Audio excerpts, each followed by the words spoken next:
The reason why I'm making this video is because I fear for some of my American friends. I also fear on what some Americans can do to others. And let me be clear, no one loves a boycott. Absolutely no one loves a boycott. A boycott is when a situation is happening that is bad.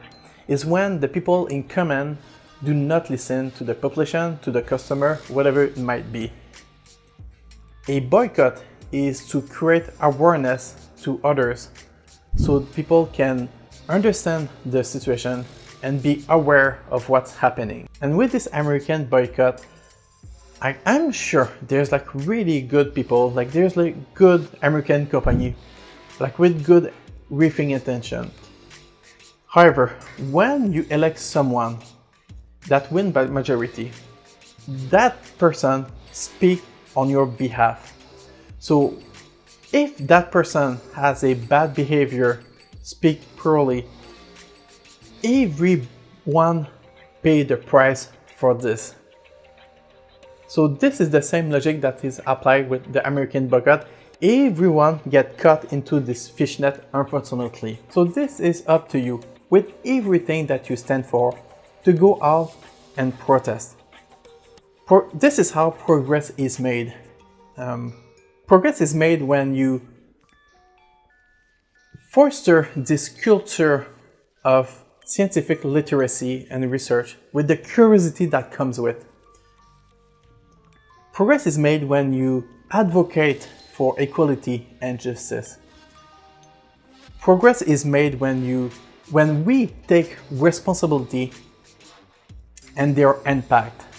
And currently, none of this is happening. And remember this, like a bully will always take everything for himself until somebody stand in front and say, enough is enough. Like to me, like America and the American, they are like a fascinating culture, fascinating country because you have so much good and bad, but they're like, it used to be like a melting pot of curation, a melting pot of like discussion, and that has been always fascinating to see. Like the problem is the MAGA culture. Make America go away. Like, explain to me, like I see a lot of people that say, like the MAGA culture, like say, USA, USA, USA. Explain to me, then, why everybody else prefer to use USB?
It's going to be leading the way to making our country richer and safer and stronger than ever before. The red states are going to do good, and the blue states, I don't know, maybe they'll totally disappear off that map.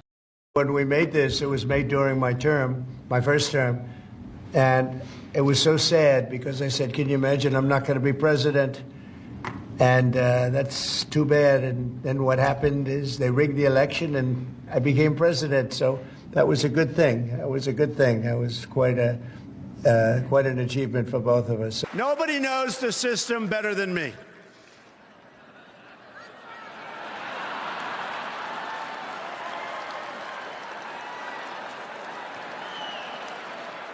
Which is why I alone can fix it.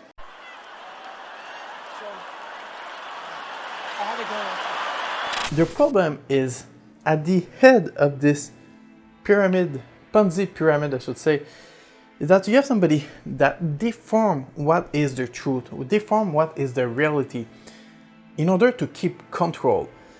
You have someone that all his life always lie in order to gain control, in order to gain some money, in order to keep some advantage.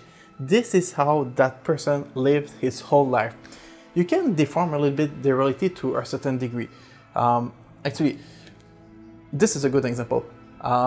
Some people will say like this is red, some people will say this is orange. This is the kind of truth bottle right. And politicians use this all the time. The problem is like with this guy is that like for us like this is a tool to measure, but for maybe him this could be like a weapon. This is where the truth is completely deformed in order to gain advantage and to spread fear. One of the oldest tricks in the books when you want to gain some control is to divide the people, to distract the people from what you're also doing in the background. A few days ago, Trump fired 17 inspectors general, independent government watchdogs that were created by Congress in the wake of the Watergate scandal to prevent the abuse of power by the executive branch. Last week, President Trump fired a member of the National Labor Relations Board, and in so doing, effectively neutered the only federal agency in America with the authority to hold corporations accountable for illegal union busting and to protect the constitutional right of millions of workers who want to join unions in order to earn better wages, working conditions, and benefits. Not only is that move blatantly illegal, it is exactly what Elon Musk, the owner of Tesla, and Jeff Bezos, the owner of Amazon, have been fighting for months. They don't like unions. And what Mr. Trump has given them is the opportunity to make it much, much harder for workers to organize in their companies. Currently in America, you have somebody that decide what is the truth, decide what is the law, or decide how to interpret the law. You have somebody like all his life, never made a mistake. He's always right all the time. He never lost any battle, always win apparently. When you hear this kind of thing, like this should ring you a bell inside of your head. Is it your view of your authority that you have the power to call up any one of or all of the people seated at this table and issue orders that they're bound to follow? Oh, yeah, they'll follow the orders, yes, they will. No exceptions? No exception. Well, let's see, let me think. Oh, yeah. She'll have an exception. Of course, no exceptions. You know that. The tariffs are another tool for President Trump to try to compel pledges of loyalty, this time from companies and industries in the United States. You have to understand that everything Donald Trump is doing is in service of staying in power forever, either him or his family or his handpicked successors. He's trying to destroy our democracy. That's why he is going law firm by law firm, university by university, to try to bully them into pledging loyalty to him. The tariffs are going to be used to do the same thing to private industry. Why are the tariffs so widespread? So that every business in this country has to come to the White House and make an agreement with Trump in which he gives them tariff relief in exchange for a pledge of political loyalty. What could that pledge look like? Well, maybe they agree to champion his economic policy publicly. Maybe they agree to make contributions to his political campaign. Maybe they agree to police their employees to make sure that nobody that works for that company works for the political opposition. What he's doing to universities and law firms, he's now about to use tariffs to do to companies in this country. That is the game. That is the story. It doesn't make sense as economic policy because it isn't economic policy. It's an attempt to try to collapse the economy so that all these companies have to come to him to make pledges of political loyalty. That frankly makes it much more insidious, much more dangerous. But if we know what he's doing, if we understand the objective, that makes it a lot easier for the public to fight back. This is Charles Schwab. It's not just a company, it's actually an individual. And he made $2.5 billion today, and he made $900 million. That's not bad, because he's in financials. I've always been following. In order to keep the power, in order to keep the control, in order to keep what is the truth, is that you have to control the way the message is communicated to the population. And one way is to control the journalists. That's like the classic method that you fire the people that is not aligned with your line of thought, and you hire people that are in your line of thought that will spread the message.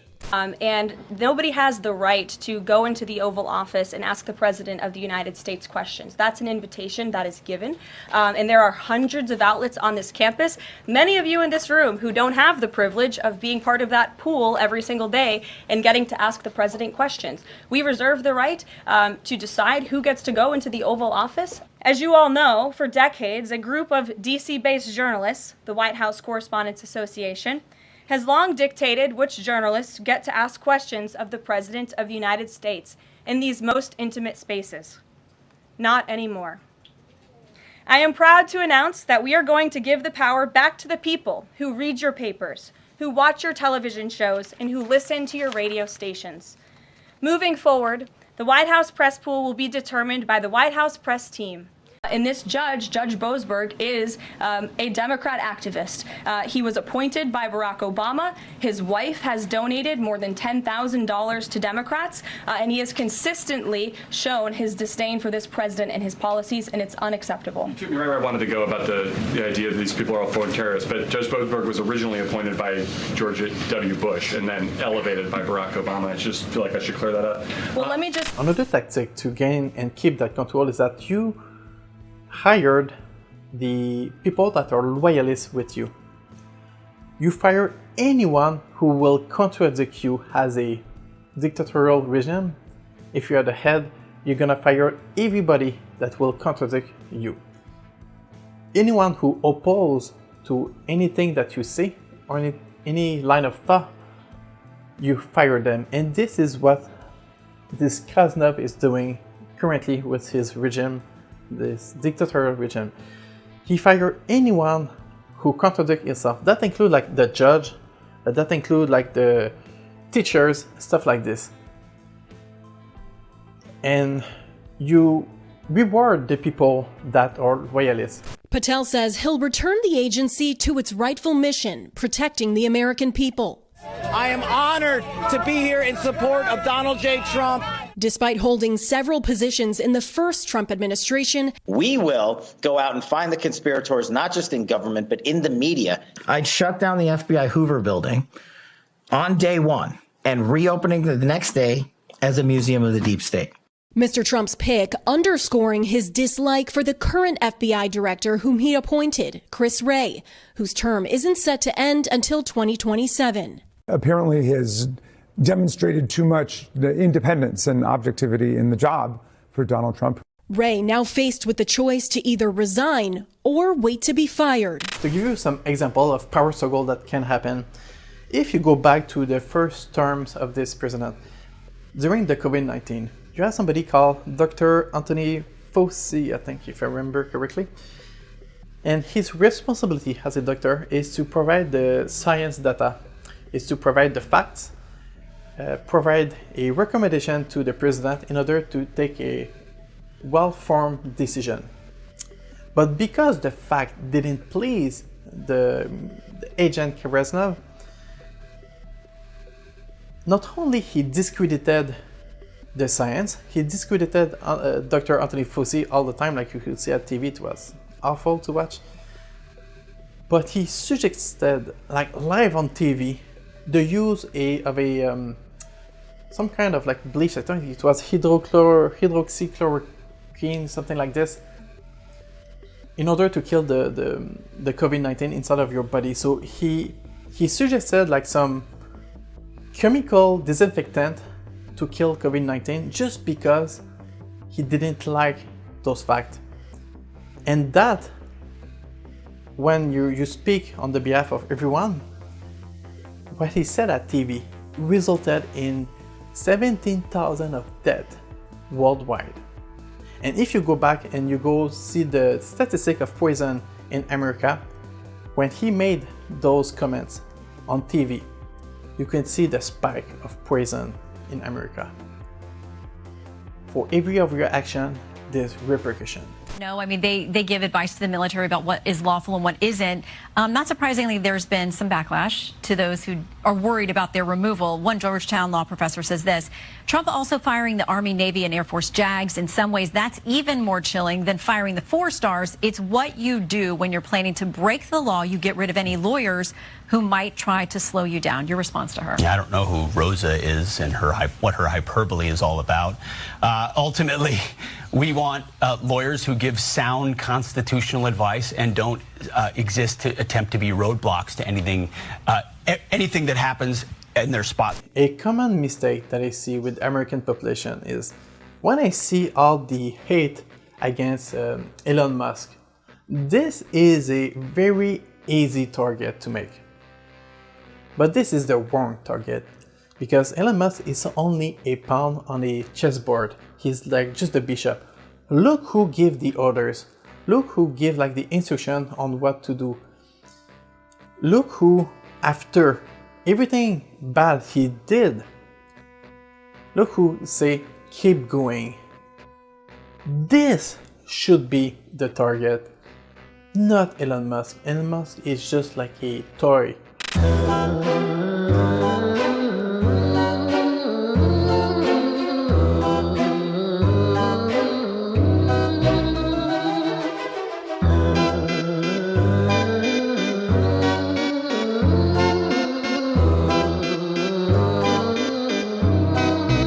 You probably noticed that I use the word Krasnov. That's because the current president in America is a Russian asset. This person has been groomed before being president, has been groomed in the 80s and a little bit in the 90s, I think. And there's plenty of little evidence here and there. But nobody knew that he was going to be president at this time. It was just a capitalist that was trying to make a lot of money. Now, if you don't believe me that he is a Russian asset, that is totally fine. However, pay attention to his action. Look who benefit to his action. If you look closely, all his stuff he's making is always a benefit for the Russian. If you look, for example, the fiasco that happened between the Ukrainian president and the dictator of America, there was like a big fiasco happening in the diplomatic oval that benefited a lot of the Russian. He also cut the help, the weapon and the information, the spy information with the war. So it was like a huge fiasco, diplomatic fiasco. It was horrible to see. That was orchestrated by this regime administration. Now, when this guy, President Krasnov, waited an hour on the phone for the president of Russia, the dictator of Russia, have you noticed how silent this was? Like, he never complained at all about this. While the president of Ukraine has to say thank you for whatever, like he didn't say thank you and all this stuff. Like, it was just a mess. Because I'm telling you, these countries are calling us up, kissing my ass. They are dying to make a deal. Please, please, sir, make a deal. I'll do anything. I'll do anything, sir. Again, just so you understand, Europe is loaning the money to Ukraine. They get their money back.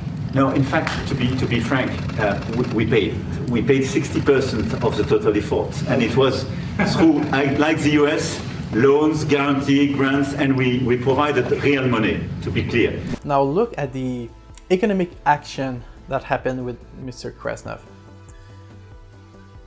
Any country that was allied previously with the United States has suddenly become some kind of adversary enemy to his eyes of Krasnov.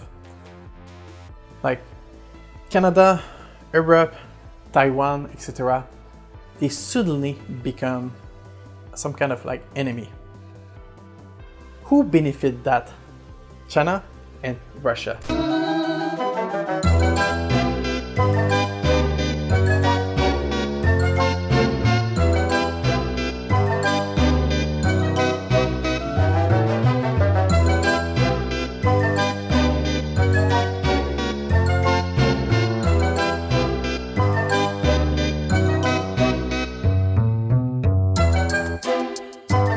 And meanwhile, like he's praying the dictator Putin for his firm grip, like he loved this kind of power, he respect that, and he offered like for the Russian oligarchs like a $5 million gold card membership, whatever it was, and he said like Russians are not a threat to America, and America should denuclearize all his inventory.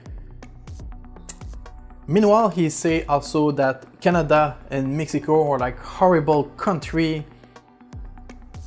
Who benefit of this?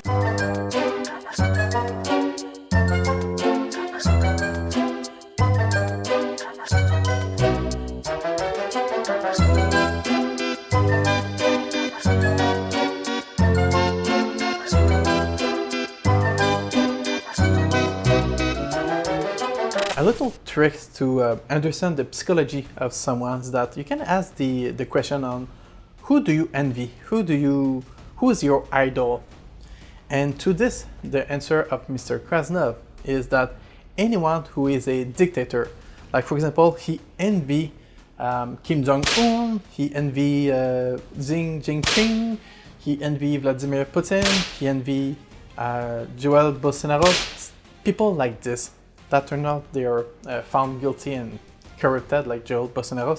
This is what Krasnov wants to become. He wants to become the biggest dictator in the world. That is his dream. And this is not coming from my mouth. This is coming from his mouth. Truly effusive praise for authoritarian leaders from former President Donald Trump during an interview last night on Fox News. Here's what he said.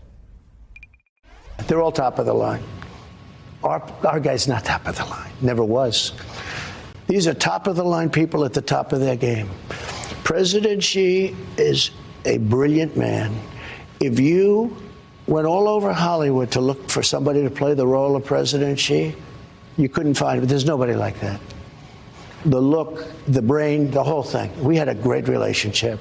We got along so well. There was a great chemistry we had. Great. We talked about everything. A great chemistry. But people ask me, how smart is she? I said, top of the line. You never met anybody smarter. How smart is Kim Jong-un? Top of the line. You know, people say, oh, this and that. Really smart. You know, when you come out and as a young man at 24, 23, even though he sort of inherits it, most people, when they inherit, they lose it. And that's easy stuff.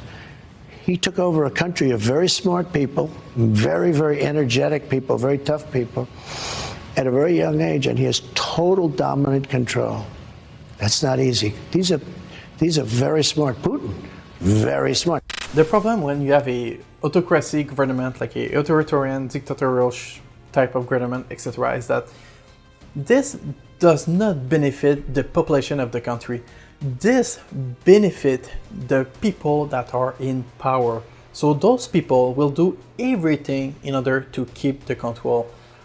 And the first step is also to fire the people, to shut them down, to sometimes to kill them. We're not there yet, and they get their revenge, and then they also prepare the generation. So they shut down, for example, they re-evaluate the education of the people.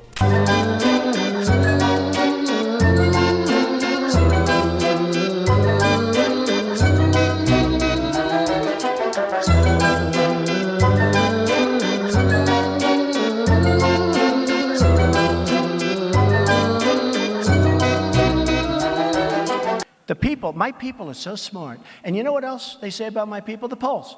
They say, I have the most loyal people. Did you ever see that?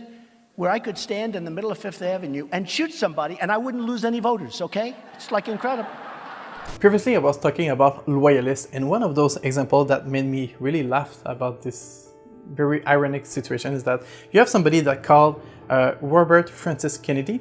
He's now the head of the Health Human Service. And his first statement as the head of this program is that he applauded Mr. Krasnov dismantling U.S.A. U.S.A. is a program to help the foreign country with the, for example, the women with raping, like socioeconomic development, like to help to spread the democratic value. Also, like anything that is aligned with America and their value is to help other countries to be in the same direction. And America benefit like indirectly in many other ways. And the thing that what he said, like I have to say this because it made me so laugh. Like Robert F. Kennedy said, the U.S. aid is a sinister propagator totalitarianism and war across the globe. Think about the guy who is helping to protect the reef. That guy, be careful because he's going to make a war across the globe.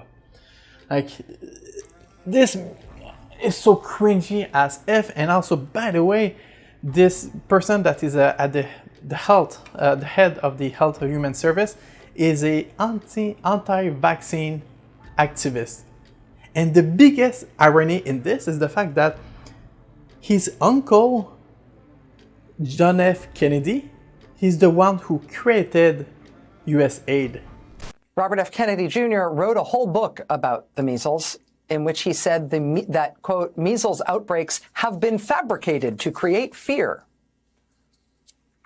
He wrote at the website of his anti-vaccine group that getting measles is actually good for you.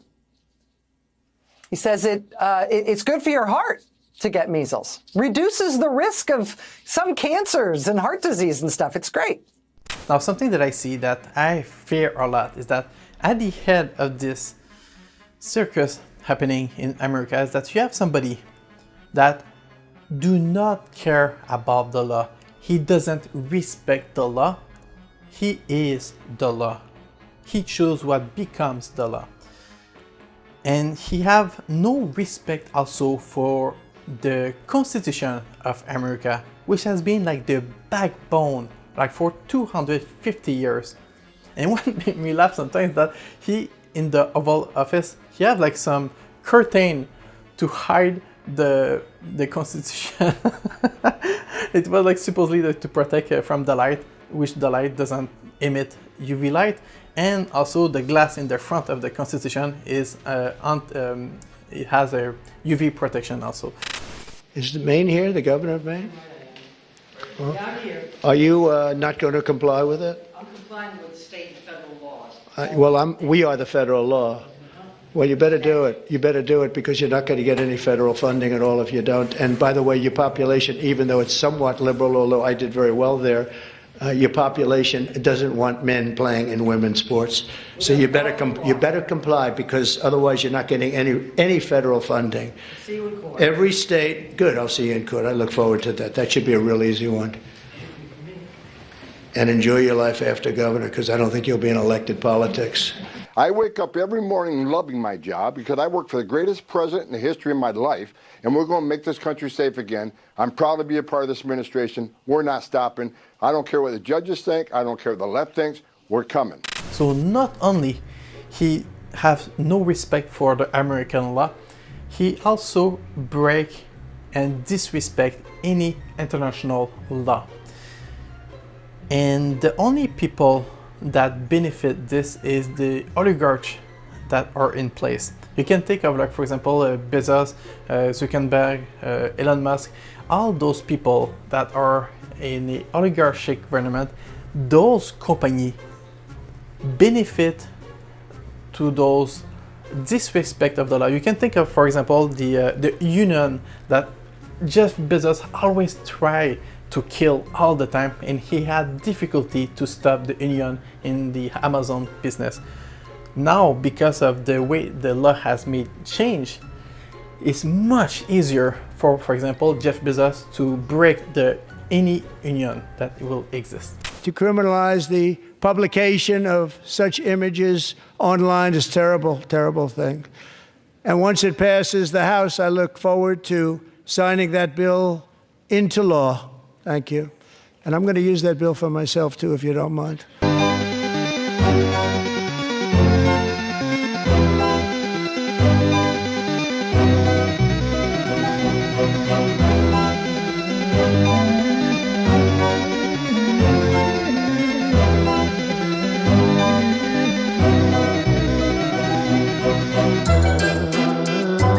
Now comes the human rights part that triggered me a lot. One of the action that the administration has done is that they remove the woman's right to get access to abortion. So depending on the state where those women are, they don't have access to abortion anymore. It's not that easily accessible anymore.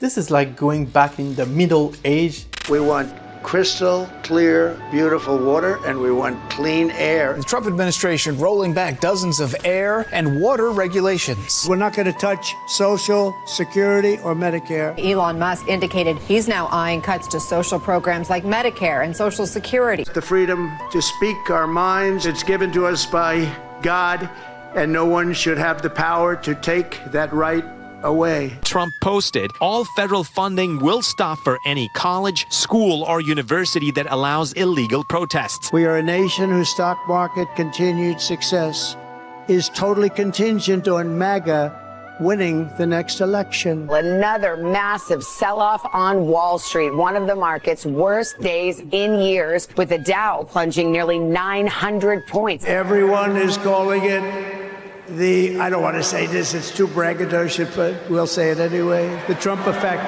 And previously, with the President Biden and Harris, they tried their best to improve the healthcare for the American population. So that take place with the Medicare. So they improve like a little bit the women's protection health. They also prevent, for example, some surprise bill, like with the medical bill that you can receive, like, oh, it's gonna cost you like $1 million. So they prevent this kind of stuff.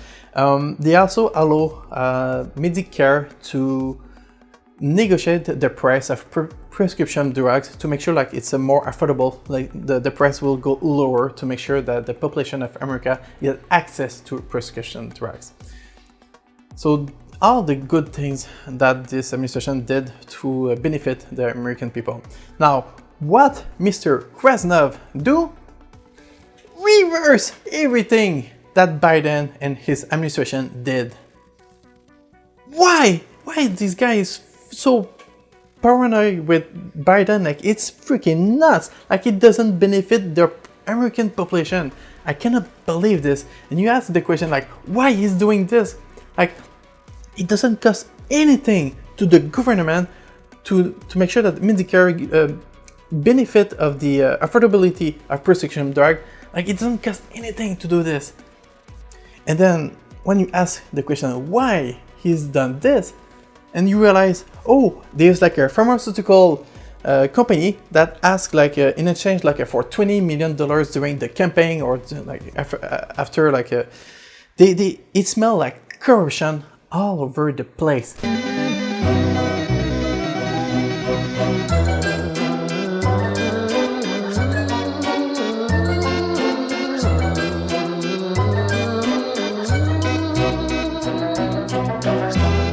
Starting on day one of my new administration, we will end inflation and we will make America affordable again. Since Donald Trump has taken office, layoffs are mounting, hiring is slowing, consumer confidence is eroding, and inflation is picking up speed. A vote for Trump means your groceries will be cheaper. If you were banking on cheaper groceries, think again. We have to bring bacon and eggs and everything, we have to bring it down. The price of bacon up 4.1%. And eggs overall, year over year, are up 53%. Before I even arrive at the Oval Office, I will have the horrible war between Russia and Ukraine totally settled. The fighting continues in Ukraine and Russians dropping bombs from drones. And I will end the chaos in the Middle East. We don't have to have people dying. The fragile ceasefire between Israel and Hamas has collapsed. And some other human rights like violations that anyone who is gay, anyone who is like a transgender, him and his administration, they hate those people for whatever the reason. Like, I don't know if it's like a religion thing or I don't know why, but he's paranoid with those people. Like, gay people like never affected me. Like, I remember like 20 years ago, like in Quebec, we passed a law to have like we were questioning like if two people of the same gender should get like in marriage, like get like the wedding and all this stuff. And to me, like at the time, I said, I don't think it's the right thing because it's like it's always been like a woman and a man. It's like it's always been like a tradition. It's always been like this, and the marriage is made like for those people and to get like kids and stuff like this. And then I in my head I always put in question like everything all the time. And then I ask myself, why do I think like this? Like, how does this affect me in whatever the way? And it doesn't affect me in any shape or form. So why should I be against that? Like, people like that just they love each other, let them be. Why should I care about, like, it doesn't affect even our life. So for whatever the reason, this administration is stuck in the head, for the religion, like, I don't know, it's because of tradition or whatever, but they are stuck in their head and they just don't want to change tradition, and they just don't accept other people, that the fact that they are different, and they don't like to see people that are different than them.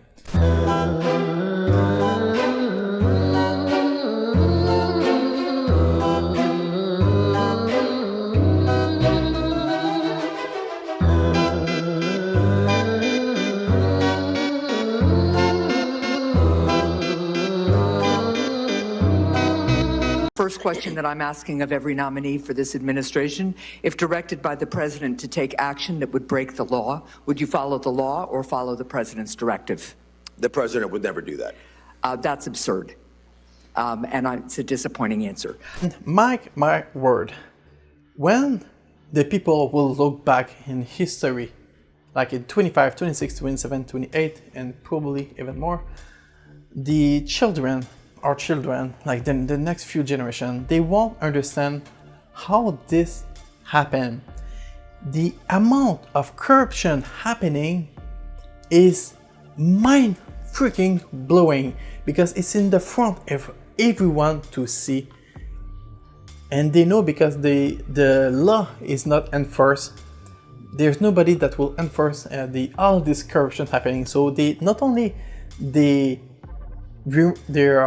permit the corruption, but they changed the law to make sure that it's more easier to correct the people in power.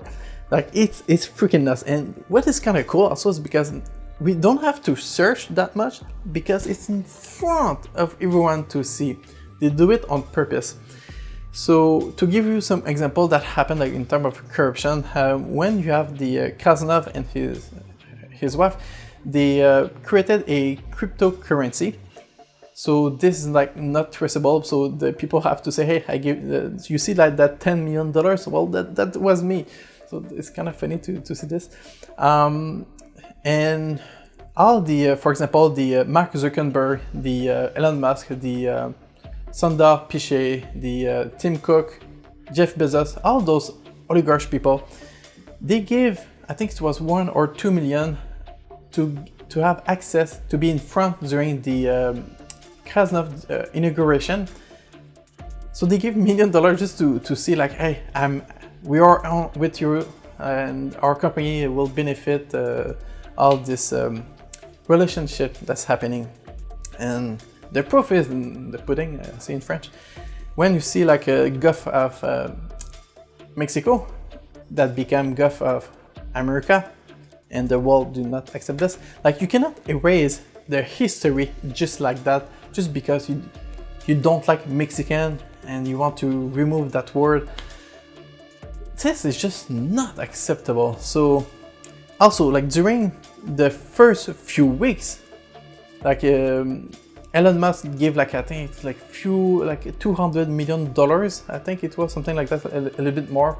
Like he was like the #1 donator for the Krasnov campaign, and all the Oligarchs group that I mentioned previously, in their first 2-3 weeks, those people made like over $200 billion, billion with a B.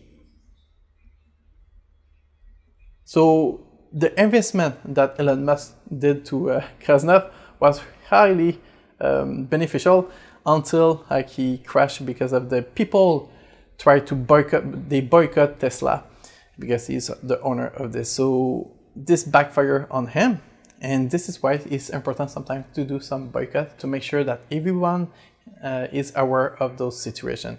But in the first 6 months of the Trump presidency, Trump and Elon Musk and their billionaire friends have engaged in a stunning rampage of open public corruption. It's not fundamentally different than what happened in Russia. These are efforts to steal from the American people to enrich themselves. And their strategy is to do it all out in the open, to do it at such a dizzying pace that the country just gets overwhelmed or anesthetized or dulled into a sense that we just all have to accept the corruption, or maybe more charitably, that this is just how government works, that government is just corrupt, and so the fact that it's happening out in the open instead of happening secretly, well, it's really nothing new. But this is not how government works. The things that have happened over the last 6 weeks are unprecedented.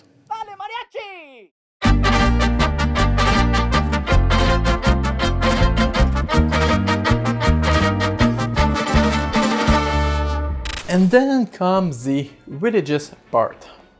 For some reason, Mr. Krasnov has become way more religious than before, and he shares a lot of like Christian values and stuff like this.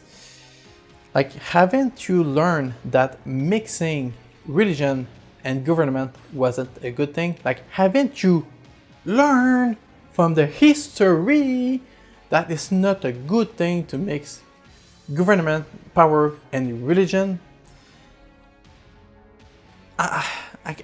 It's freaking nuts when I see this kind of mentality. Like, he's trying to spread religion now, like in school, like it has to be mandated. Like he tried like to brainwash like all the children that will come in the few years. It's incredible how what is happening. And then you have like this cult called the MAGA cult, Make America Go Away. Those people, like, this is where I'm lost.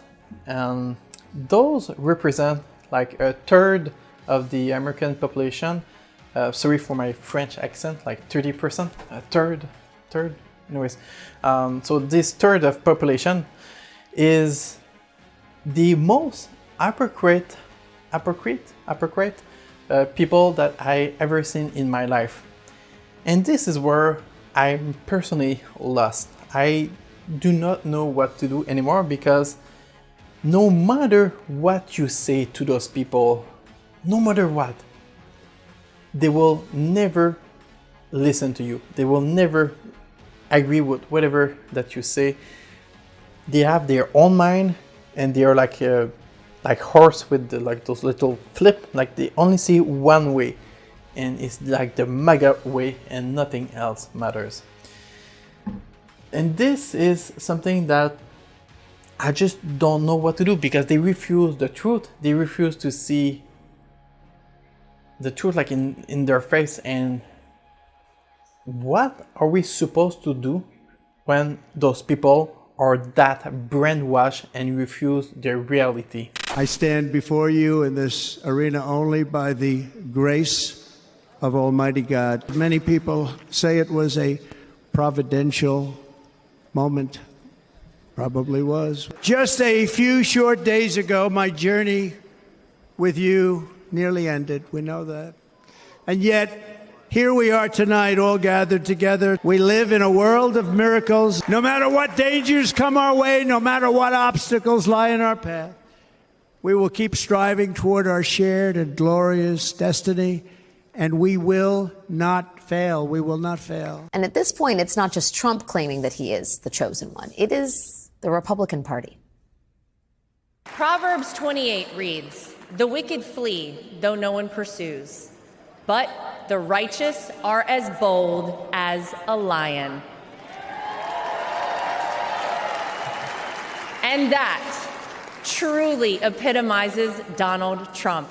He is a lion. If you didn't believe in miracles before Saturday, you better be believing right now.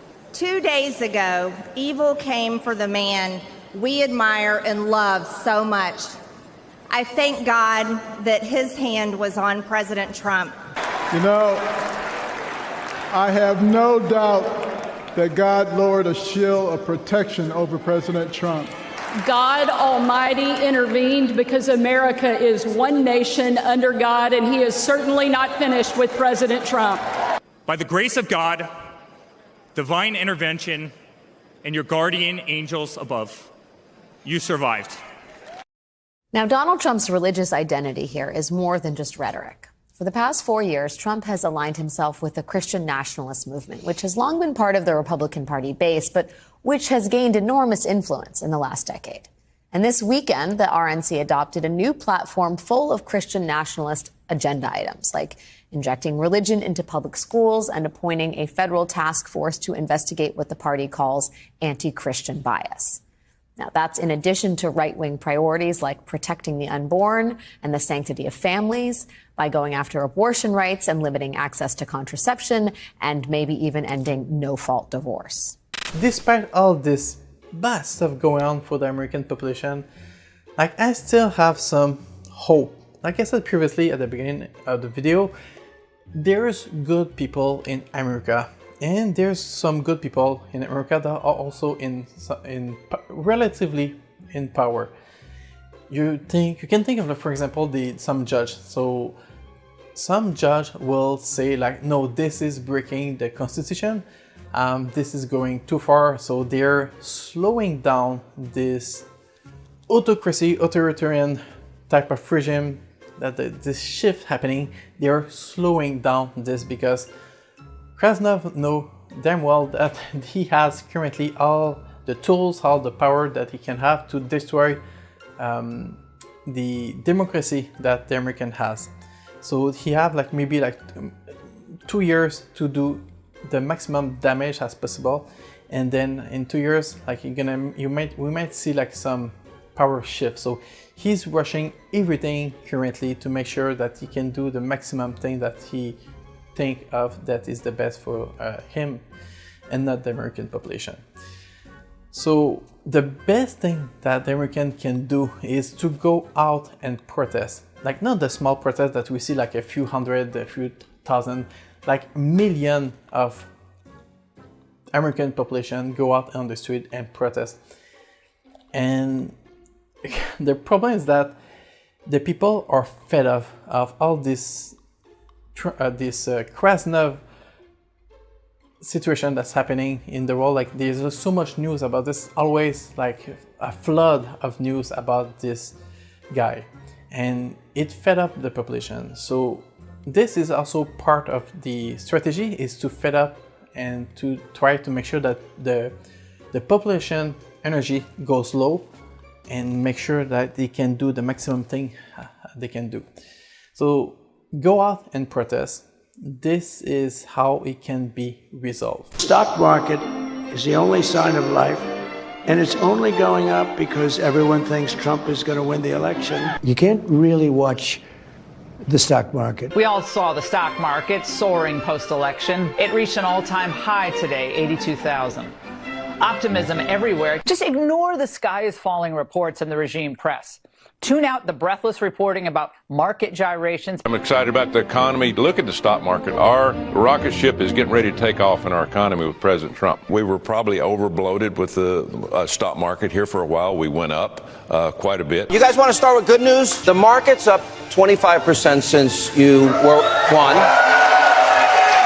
You tweeted this out that nobody in the media brings it up, so I said, you know what, I'm going to bring it up tonight. Forget the stock market for a second here, and I have said on this program for years, it's never been my indicator in terms of the health of the economy. The market always knows. So the market already started to kind of have this sort of rally, this sort of Trump rally. It's an energy, it's an electricity. We have to be very, very careful about all of this and the notion that we have to react as Americans based on the market being down. So what? But to me, this part 2 and part 1 was not the decisive moment on the reason why I'm making this boycott.